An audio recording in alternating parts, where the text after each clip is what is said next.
আসসালামু আলাইকুম। চাঁদনী.com-এর পক্ষ থেকে স্বাগতম জানাচ্ছি। অনেকের মধ্যেই প্রশ্ন থাকে যে আমাদের যে ফুল ফাইবার চালগুলো সেগুলো আসলে ন্যাচারাল কালার মানে ন্যাচারাল ফাইবার নাকি আর্টিফিশিয়াল কালার মিক্স করা।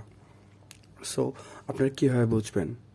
যেটা করতে পারেন, একটা পাত্রের মধ্যে এভাবে কিছু পানি নিয়ে দেখতে পারেন। আমাদের মতো চালগুলো মিক্স করে কিছুক্ষণ রেখে দিন, তারপর একটু এভাবে দেখতে পারেন। যদি আর্টিফিশিয়াল কালার থাকে তাহলে আসলে এই কালারটা টেকসই থাকবে না।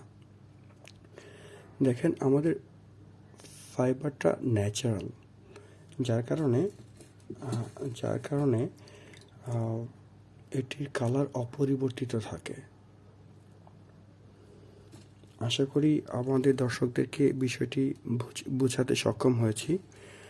সো আপনাদেরকে অসংখ্য ধন্যবাদ চ্যানেলের সাথে থাকার জন্য।